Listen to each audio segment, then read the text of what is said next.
तो चलिएगा, गैस तथा द्रव में निलंबित बहुत छोटे कणों द्वारा प्रकाश के परिकर्णन को डैश के रूप में जाना जाता है। यहाँ पे है क्या कि गैस हो या द्रव हो, निलंबित बहुत सारे छोटे-छोटे कण होते हैं और उसके द्वारा प्रकाश की परिकर्णन की घटना घटती है। ठीक है? ये कहते हैं कि धूल है वातावरण में, वो भी प्रकाश की परिकर्णन की घटना है। उसी के प्रभाव को हम लोग कहते हैं टिंडल प्रभाव, जो कि ऑप्शन नंबर आपका कहाँ पे है? तो मेरे प्यारे साथियों, ऑप्शन नंबर आपका जो है तीसरा नंबर पे है। तो टिंडल प्रभाव क्या हो गया? आंसर हो गया। यानी कि वातावरण में धूलकण, ये भी प्रकाश परिकर्णन का लक्षण है। गैसों में निलंबित बहुत सारे छोटे-छोटे कण होते हैं, तो वो भी प्रकाश के परिकर्णन का एक कारण है। उसी को कहते हैं टिंडल प्रभाव कहते हैं। जैसे आप एक उदाहरण भी देख सकते हैं, इंजन से निकलने वाले धुआं में भी क्या होता है, छोटे-छोटे कण होते हैं, वो भी प्रकाश के परिकर्णन का उदाहरण है, टिंडल प्रभाव है। जैसे आकाश का रंग जो है नीला होता है, वो भी प्रकाश के परिकर्णन के कारण ना। तो चलिए, तो आंसर क्या हो जाएगा यहाँ पे? तो आप लगा देंगे टिंडल प्रभाव लगा देंगे, तो हमारा आंसर हो गया तीसरा नंबर। अगला जो प्रश्न है, निम्नलिखित में से कौन-सा वेद गद्य तथा पद दोनों में लिखा गया है? गद्य और पद का वेद किसको कहते हैं? ऋग्वेद को, यजुर्वेद को, सामवेद को, अथर्ववेद को। किस वेद को कहते हैं? आप सब आंसर एकदम दीजिएगा। मेरा तबीयत ठीक नहीं हुआ है। निम्नलिखित में से कौन-सा वेद गद्य और पेद दोनों का है? तो कहेंगे सर आंसर आपका जो है क्या है? यजुर्वेद है। आंसर क्या है? यजुर्वेद है, जो गद्य और पद दोनों का वेद है। बिल्कुल सही जवाब है आप सभी का। तो मेरे प्यारे साथियों, यजुर्वेद में ही यज्ञ कर्मकांड का वर्णन मिलता है। यजुर्वेद में ही क्या मिलता है? यज्ञ कर्मकांड का वर्णन मिलता है और यजुर्वेद में ही राजसूय यज्ञ का जो है वर्णन मिलता है। राजसूय यज्ञ का वर्णन मिलता है। राजसूय यज्ञ, राजसूय यज्ञ का वर्णन मिलता है। आगे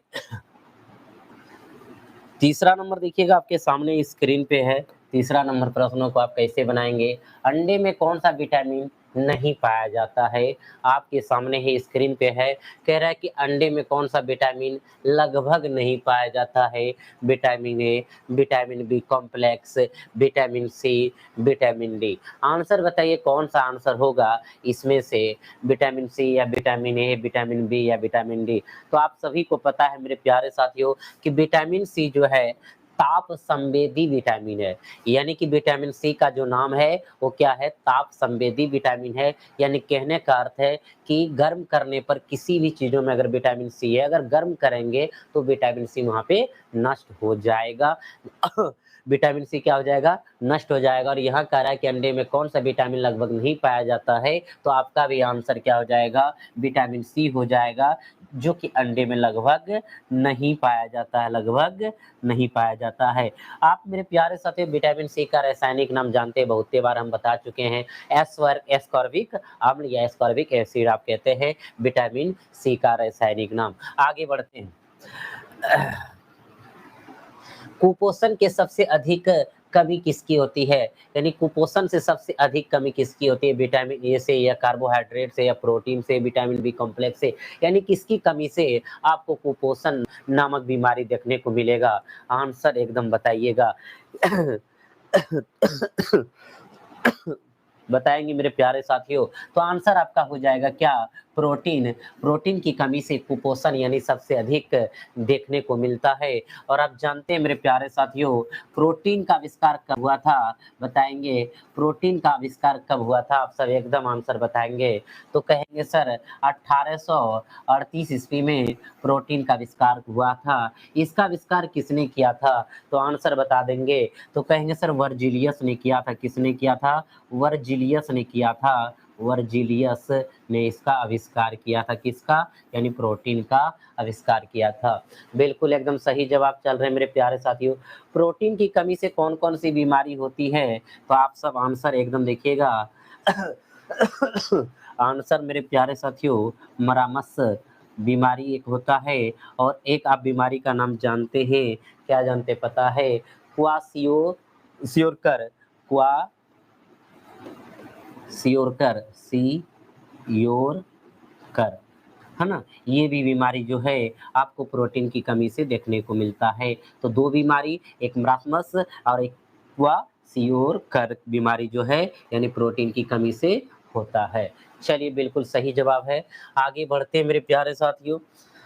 पृथ्वी के केंद्र पर वस्तु का द्रव्यमान व भार दोनों शून्य होते हैं। द्रव्यमान अपरिवर्तित रहता है, भार शून्य होता है। द्रव्यमान शून्य होता है, भार अपरिवर्तित होता है। द्रव्यमान तथा भार दोनों अपरिवर्तित होता है। आंसर इसका एकदम आप सब जरूर बताइएगा। आंसर इसका आप सब जरूर बताइएगा। हम्म,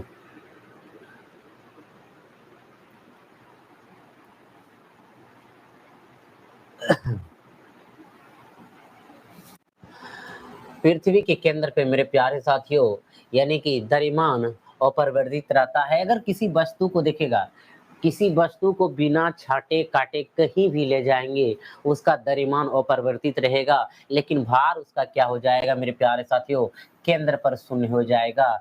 केंद्र पर क्या हो जाएगा? शून्य हो जाएगा। द्रव्यमान अपरिवर्तित रहता है और भार क्या हो जाता है? शून्य हो जाता है। यानी केंद्र पे ले जाए या कहीं भी वस्तुओं को ले जाएँगे, अगर द्रव्यमान वस्तु को काटे-छाटे बिना अगर वहाँ पहुँचा दिए, तो समझ लीजिए कि द्रव्यमान अपरिवर्तित रहेगा, लेकिन भार क्या होगा उस पे निर्भर करेगा। अगर यहाँ पे कह रहा है केंद्र पर जाएगा तो शून्य हो जाएगा, ध्रुव पर जाएगा तो अधिकतम हो जाएगा और विषुवत रेखा पर जाएगा तो क्या हो जाएगा? कम हो जाएगा, लेकिन द्रव्यमान क्या रहेगा?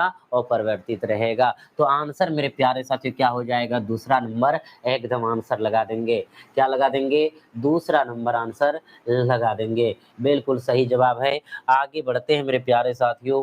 क्या कहता है गन मेटल निम्न में से किस धातु की बनी होती है? निकेल, टिन और तंबा, तंबा, फास्फोरस तथा निकेल, मैग्नीज, फास्फोरस तथा निकल, तंबा, टिन तथा जिंक। यानी इनमें से आपको एक आंसर देना है जो कि गन मेटल बना होता है किनका किनका। तो कहेंगे सर गन मेटल जो बना होता है वो तंबा का रहता है, टीन का रहता है और जो है जिंक का रहता है। तंबा टीन किसका? जिंक का रहता है। तंबा टीन जिंक का रहता है, जिसमें मेरे प्यारे साथियों तंबा टीन जिंक का रहता है। तंबा कहते हैं 83%, तंबा कितना? 83% रहता है और टीन कितना? 10% रहता है और जिंक मेरे प्यारे साथियों 3% रहता है। यानी ये आपका जो है गन मेटल में पाए जाने वाले हैं। क्या है? घन मेटल। आगे बढ़े। चलिए, सॉरी यहाँ से 87% कर लीजिएगा क्योंकि जोड़ने के बाद जो है 100 होना चाहिए, 87% होगा। आगे बढ़ते हैं। उस विद्युत धारा को जो नियत समय अंतराल के बाद अपनी दिशा को बदल लेती है, उसे क्या कहा जाता है? उस विद्युत धारा को जो नियत समय अंतराल के बाद अपनी दिशा को बदलते हैं, यानी एक नियत समय पर वो दिशा को बदल लेते हैं, तो क्या कहलाते हैं? प्रेरित धारा, दिष्ट धारा, प्रत्यावर्ती धारा, इनमें से कोई नहीं। तो इसमें जो मेरे प्यारे साथियों आपका आंसर हो जाएगा प्रत्यावर्ती धारा, क्योंकि ये नियमित समय अंतराल के बाद अपना दिशा क्या करते हैं? बदल लेते हैं। तो आंसर क्या हो जाएगा? प्रत्यावर्ती धारा हो जाएगा। आंसर क्या हो जाएगा? प्रत्यावर्ती धारा। बिल्कुल सही जवाब है, लगा दीजिए आप सब आंसर। तो मेरे प्यारे साथियों प्रत्यावर्ती धारा जो है दोनों दिशा में प्रभावित होती है, दोनों दिशा में प्रभावित होती है प्रत्यावर्ती धारा। ये देखने को कहाँ मिलता है? इन्वर्टर में मिलता है। देखने को कहाँ मिलता है? इन्वर्टर में मिलता है। और दिष्ट धारा जो है सिर्फ एक ही दिशा में प्रभावित होती है, वो देखने कहाँ मिलता है? जनरेटर में मिलता है, बैटरी में मिलता है, रेक्टिफायर में देखने को मिलता है। लेकिन प्रत्यावर्ती धारा क्या होता है? इन्वर्टर में आपको देखने को मिलता है। दोनों दिशा में क्या होता है? धारा प्रभावित होता है। और कहते हैं ना मेरे प्यारे साथियों कि प्रत्यावर्ती धारा को दिष्ट धारा में बदलता है, रेक्टिफायर बदलता है, और दिष्ट धारा को प्रत्यावर्ती धारा में अगर बदलता है तो वो इन्वर्टर बदलता है। आगे बढ़ते हैं, चलिएगा। मनुष्य का पानी में तैरना किस सिद्धांत के कारण संभव हो पाता है? मनुष्य का पानी में तैरना किस सिद्धांत के कारण संभव हो पाता है? बर्नौली सिद्धांत के कारण, आर्किमिडीज सिद्धांत के कारण, जड़त्व के सिद्धांत के कारण, न्यूटन के सिद्धांत के कारण। तो इसमें आंसर जो लगा देंगे आर्किमिडीज सिद्धांत के कारण मनुष्य को पानी में तैरना यानी कि इस सिद्धांत पर ही आधारित है। अब देखिएगा आप एक जानते हैं कि तैरने वाली जो वस्तु है, जिसमें आप तैर रहे हैं, यानी पानी में तैरना है, समुद्र में तैरना, नदी में तैरना है, जहाँ भी आप तैर रहे हो, तो उससे यानी तैरने वाली वस्तु का जो है घनत्व तो कम होगा, तो तैर आसानी से सकता है। या तो जितना वस्तु का यानी कि विस्थापित किया गया भाग है, अगर उसको उतना विस्थापित कर देता है, तो तैर सकता है वहाँ पे। यानी कह सकते हैं तैरने वाली वस्तु का जो घनत्व होता है, यानी जहाँ पे तैर उससे क्या होना चाहिए?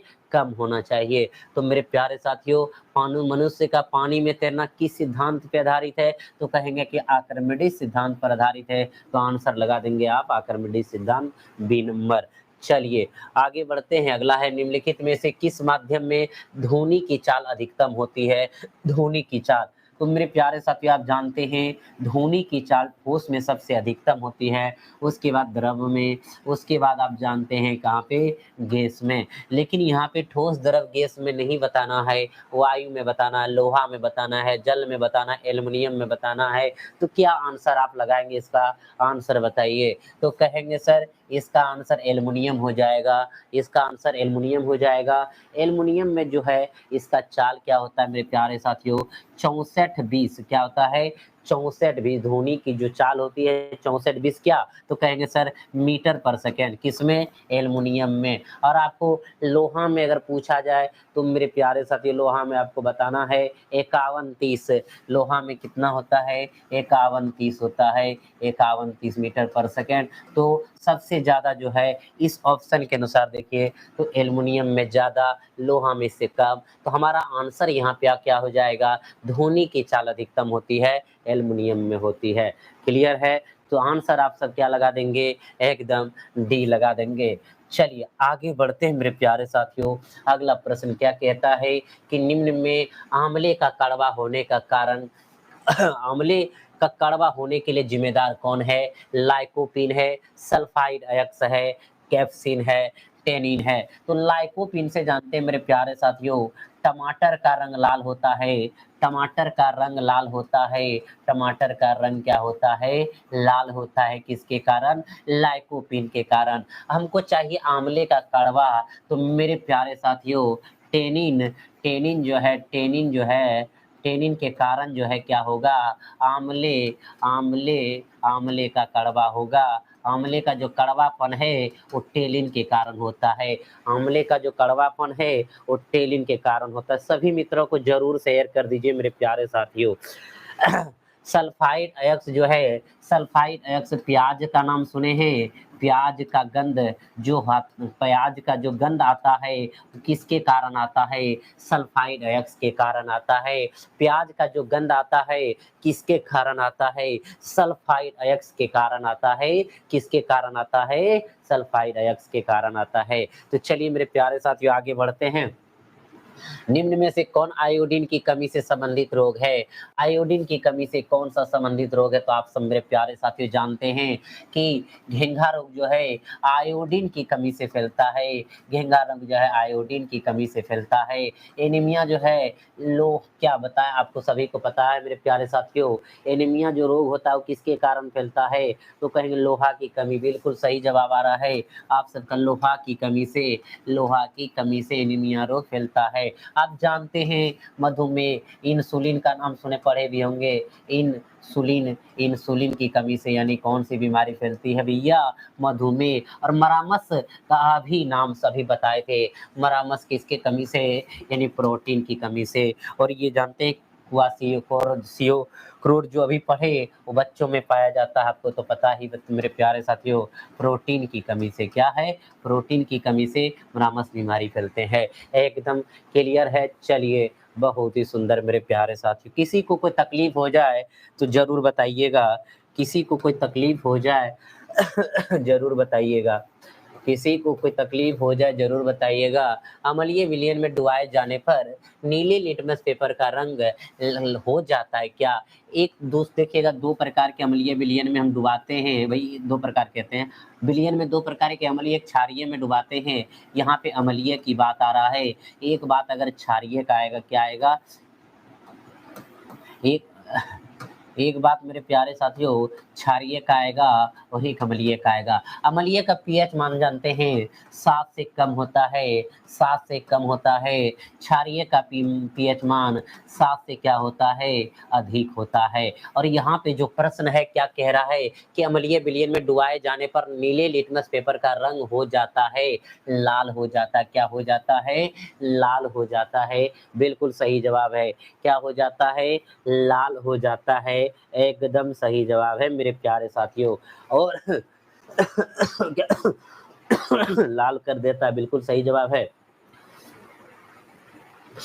और क्षार जो है लाल लिटमस को क्या कर देता है, नीला कर देता है। और क्षार जो है लाल लिटमस को क्या कर देगा, नीला कर देगा। क्षार जो है लाल लिटमस को नीला कर देगा। और वो आगे कहते हैं, और क्षार लालून बिल्कुल सही है मेरे प्यारे साथी, जवाब आप सबका सही आ रहा है। चलिए आगे बढ़ते हैं। अगला जो प्रश्न है क्या कहता है, क्रायोलाइट निम्नलिखित में से किसका अयस्क है। क्रायोलाइट निम्नलिखित में से किसका अयस्क है, पोटेशियम का, मैग्नीशियम का, एल्युमिनियम का, सिल्वर का। एकदम आंसर आप सब जरूर बताइए मेरे प्यारे साथियों, आंसर इसका जरूर बताइए। क्रायोलाइट निम्नलिखित में से किसका अयस्क है। क्रायोलाइट निम्नलिखित में से किसका अयस्क है, पोटेशियम का, मैग्नीशियम का, एल्युमिनियम का, सिल्वर का। तो आंसर मेरे प्यारे साथियों बताएंगे कि एल्युमिनियम का जो है क्रायोलाइट जो है अयस्क है। इनका मेन अयस्क होता है जिससे हम उसको अयस्क प्राप्त करते हैं, एल्युमिनियम प्राप्त करते हैं, बॉक्साइट अयस्क से प्राप्त करते हैं। किससे प्राप्त करते हैं, बॉक्साइट अयस्क से प्राप्त करते हैं। किससे, तो बॉक्साइट अयस्क से प्राप्त करते हैं ना मेरे प्यार बॉक्साइट अयस्क से प्राप्त करते हैं एल्युमिनियम को। इसका सूत्र क्या होता है बताइए, बॉक्साइट अयस्क का सूत्र क्या होता है, आप सब जरूर बताइएगा। तो कहेंगे सर Al2O3 और इसके साथ अगर जल जोड़ेंगे तो 2H2O जोड़ दीजिए चलिए आगे बढ़ते हैं। अगला जो प्रश्न है क्या कहता है, ध्यान देंगे। निम्नलिखित में से किस गैस का प्रयोग आग बुझाने में किया जाता है, ammonia, nitrogen, oxygen, carbon dioxide.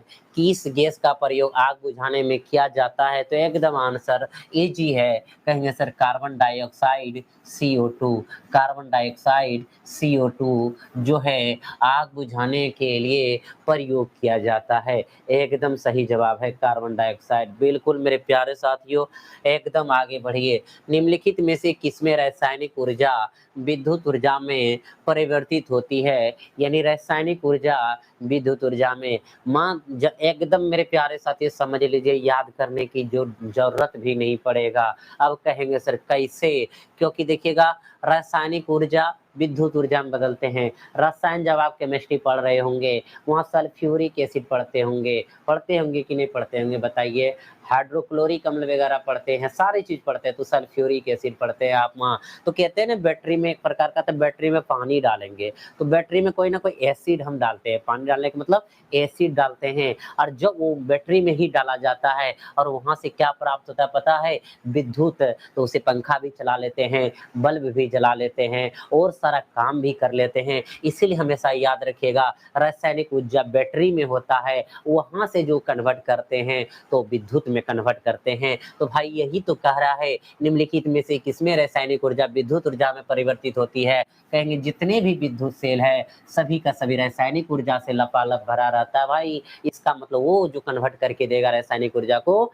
विद्युत ऊर्जा में कन्वर्ट करके देगा, इसलिए हमारा विद्युत सेल आंसर हो गया। इसमें आप देख रहे हैं एक विद्युत बल्ब देख रहे हैं, तो यहाँ विद्युत बल्ब क्या करता है बताइए मेरे प्यारे साथियों, विद्युत ऊर्जा को किस में कन्वर्ट, ऊष्मा और प्रकाश में कन्वर्ट कर दे रहा है। क्या कन्वर्ट कर दे रहा है, तो कहेंगे कि विद्युत ऊर्जा को एकदम ध्यान रखिएगा, विद्युत ऊर्जा से किस में कन्वर्ट होगा, ऊष्मा में होगा, यानी ताप भी देता है। देखते हैं बल्ब से टेम्परेचर भी निकलता है। ऊष्मा और प्रकाश दोनों ऊर्जा में ये कन्वर्ट होता है। ऊष्मा और प्रकाश ये दोनों ऊर्जा में कन्वर्ट करता है। एक डायनमो की बात आ रहा है। डायनमो देखते हैं मेरे प्यारे साथी कहाँ लगा रहता है, जनरेटर आप देखे हो ना, जनरेटर देखे हो भैया, जब हम शादी विवाह में जनरेटर चलाते हैं ना, ध्यान दीजिएगा, जनरेटर जब चलाते हैं मेरे प्यारे साथियों क्या होता है पता है, तो उससे उससे क्या होता है, तो वो यांत्रिक ऊर्जा को कन्वर्ट किसमें करता है? विद्युत ऊर्जा में। जब तक डायनेमो घूमेगा नहीं तब तक विद्युत हमको मिलेगा नहीं। तो इसीलिए हमें ध्यान में रखना चाहिए कि जब डायनेमो से हमें विद्युत मिलता है तो यांत्रिक ऊर्जा को किसमें कन्वर्ट कर दे रहा है? विद्युत ऊर्जा में कन्वर्ट कर दे रहा है। तो आप कहेंगे सर जी यांत्रिक, देखिएगा यांत्रिक ऊर्जा को यांत्रिक ऊर्जा को यांत्रिक ऊर्जा को विद्युत ऊर्जा में कन्वर्ट करेगा, विद्युत ऊर्जा में कन्वर्ट करेगा, विद्युत ऊर्जा में कन्वर्ट करेगा, विद्युत ऊर्जा में कन्वर्ट करेगा, यांत्रिक ऊर्जा को विद्युत ऊर्जा में कन्वर्ट करेगा। बिल्कुल सही जवाब आ रहा है मेरे प्यारे साथियों आप सबका। एकदम इसी प्रकार आप सब लगे रहिए ना, ज़बरदस्त मज़ा आ जाएगा। बिल्कुल सही जवाब है, यानी यांत्रिक ऊर्जा को विद्युत ऊर्जा में, ठीक है? मेरे प्यारे साथियों एक और बचा है विद्युत मोटर। मोटर आप देखते हैं, मोटर विद्युत मोटर क्या करता है? भाई यहाँ एकदम आसानी से याद रखेंगे कि विद्युत मोटर है, विद्युत ऊर्जा को यांत्रिक ऊर्जा में कन्वर्ट कर देता है। भैया यांत्रिक ऊर्जा में कन्वर्ट कर देता है कौन? विद्युत मोटर कन्वर्ट कर देता है। एकदम क्लियर है, बिल्कुल बहुत अच्छा, बहुत सुंदर मेरे प्यारे साथियों। सब चीज़ यहाँ पे ध्यान रख लिए। आगे बढ़ते हैं, अगला प्रश्न क्या कहता है? ध्यान दीजिएगा अगले प्रश्न पे। पोलियो निम्नलिखित में से शरीर के किस अंग को प्रभावित करता है? मेरे प्यारे साथियों पोलियो जो है तंत्रिका तंत्र पर इफेक्ट करता है। जब तंत्रिका तंत्र को इफेक्ट कर देगा तो समझते हैं ना, कोई पैर से, कोई पाँव से, कहीं हाथ से, कहीं मुँह से, देखते हैं ना, उसको कहते हैं ना पोलियो लग जाता है। तो भैया सबसे पहले यानी जो प्रभावित करता है वो तंत्रिके तंत्र को प्रभावित कर देता है। तो आंसर क्या लगा देंगे? तंत्रिका तंत्र लगा देंगे। आंसर क्या लगा देंगे? तंत्रिका तंत्र लगा देंगे। बिल्कुल एकदम तंत्रिका तंत्र आप सब भी लगा देंगे मेरे प्यारे साथियों। आगे बढ़ें तो चलिए एकदम आगे है। जब लिफ्ट की डोरी टूट जाती है तो वस्तु का आभासी भार बढ़ जाता है, घट जाता है और परिवर्तित रहता है, शून्य हो जाता है। आखिर क्या होगा? तो मेरे प्यारे साथियों कंडीशन समझिएगा। एकदम अगर लिखना चाहेंगे आप ज़रूर लिखिएगा। हम थोड़ा असमर्थ हैं लिखने के लिए, क्योंकि बताए किसी तरह मेरे प्यारे साथी हम आपके साथ आए हैं आज, ठीक है? जब लिफ्ट की डोरी टूट जाती है तो वस्तु का आभासी भार, आंसर लगवा देंगे, लेकिन ध्यान से समझिएगा। जब कहेगा त्वरित वेग से लिफ्ट ऊपर की ओर जा रहा है तो वस्तु का भार बढ़ेगा, घटा प्रतीत होगा या परिवर्तित रहेगा। तो समझिएगा जब लिफ्ट त्वरित गति से ऊपर जा रहा हो, यानी त्वरित, समझिएगा मेरे प्यारे साथियों, त्वरित गति से ऊपर जा रहा हो तो भार जो है बढ़ा हुआ महसूस पड़ेगा। अगर त्वरित गति से नीचे आ रहा हो तो समझ लीजिए भार कम महसूस पड़ेगा, और समान वेग से ऊपर या समान वेग से नीचे आएगा तो भार अपरिवर्तित रहेगा। अगर टूट जाएगा तो शून्य हो जाएगा। तो आंसर लगा देंगे चौथा नंबर में। त्वरित गति से ऊपर जाए तो भार बढ़ा हुआ प्रतीत होगा, वजन बढ़ा हुआ प्रतीत होगा। त्वरित गति से नीचे आए तो भार जो है घटा हुआ, कम हुआ प्रतीत होगा, और समान वेग से ऊपर या समान वेग से नीचे जाएगा तो मेरे भाई, मेरे मित्र, अपरिवर्तित रहेगा। अगर डोरी टूट जाएगा तो वस्तु का आभासी भार शून्य हो जाएगा। एकदम आंसर लगा देंगे डी नंबर, ठीक है? चलिए आगे बढ़ते हैं। अगला प्रश्न है, आइंस्टीन को नोबेल प्राइज किस सिद्धांत, किस कार्य के लिए मिला था? आपको पता है मेरे प्यारे साथियों, आइंस्टीन को नोबेल पुरस्कार मिला था। किसमें मिला था? E बराबर mc² एक खोजा था उस समय, यानी वो जो खोजा था, क्या खोजा था पता है? प्रकाश विद्युत प्रभाव की व्याख्या किया था। यही प्रकाश विद्युत प्रभाव की व्याख्या के लिए आइंस्टीन को नोबेल पुरस्कार मिला था। वो भी कब मिला था? 1921 ईस्वी में मिला था। कब मिला था? 1921 ईस्वी में नोबेल मिला था। किसको मिला था? आइंस्टीन को मिला था। किसके लिए मिला था? तो प्रकाश विद्युत प्रभाव की व्याख्या के लिए मिला था। चलिए बिल्कुल सही जवाब है। आगे बढ़ते हैं मेरे प्यारे साथियों, आगे बढ़ते हैं। अगला जो प्रश्न है, अभिसारी लेंस वह लेंस होता है जो किरण एकत्रित करता है, किरण फैलाता है, केवल काल्पनिक प्रतिबिंब बनाता है, केवल वास्तविक प्रतिबिंब। उत्तर लेंस काल्पनिक और वास्तविक प्रतिबिंब दोनों बनाता है। यह केवल दिया, इस तो आंसर होगा नहीं। तो मेरे प्यारे साथियों ध्यान रखिएगा कि उत्तर लेंस काल्पनिक प्रतिबिंब बनाएंगे, वास्तविक भी प्रतिबिंब बनाएंगे। और जो है आप जानते हैं उत्तर लेंस आपका किस प्रकार रहता है? इस प्रकार का रहता है। ये आपका आधार है। आप जानते हैं मेरे प्यारे साथियों, यहाँ से कोई किरण आएंगे तो एकत्रित करेंगे, इधर इधर मिलेगा, फिर यहाँ से अगर आएँगे तो ये एकत्रित इस प्रकार एकत्रित हो जाएगा, सब किरण क्या होगा एकत्रित करेंगे। यानी कहने का मतलब कि अभी सारी लेंस सबसे पहले किस लेंस को कहते हैं, तो कहेंगे उत्तल लेंस को कहते हैं और उत्तल लेंस एकत्रित करता है किरण को। तो आंसर क्या लगा देंगे? बी लगा देंगे। क्या लगा देंगे? आंसर बी लगा देंगे। चलिए बिल्कुल एकदम सही जवाब है मेरे प्यारे साथियों, एकदम बिल्कुल सही जवाब है। सर जी क्या लिखते हैं भाई, एक बार बढ़िया से लिख दो। आगे देखिए क्या कहता है, वह वैज्ञानिक जिसने परमाणु सिद्धांत की खोज की, वह वैज्ञानिक जिसने परमाणु सिद्धांत की खोज की, बताइए कौन है? रदरफोर्ड है, मैडम क्यूरी है, जॉन डाल्टन है या आइंस्टीन है? कौन है? चौरसिया जी कुछ लिखने वाले थे, लिखिए चौरसिया जी, बताइए क्या आप सजेस्ट हमें कर रहे हैं? कुछ पढ़ाने के लिए बोल रहे थे, बताएँगे आप? तो मेरे प्यारे साथियों जॉन डाल्टन थे, कौन थे? जॉन डाल्टन थे, जो कि 1808 ईस्वी में परमाणु सिद्धांत की व्याख्या किया, यानी प्रस्ताव रखा, व्याख्या किया। कितनी ईस्वी में? 1808 ईस्वी में। किसने? जॉन डाल्टन ने एकदम परमाणु सिद्धांत का। आगे बढ़ते हैं मेरे प्यारे साथियों, आगे क्या कहता है? कहता है द्वीप सहित भारत की तटीय सीमा की लंबाई कितनी है?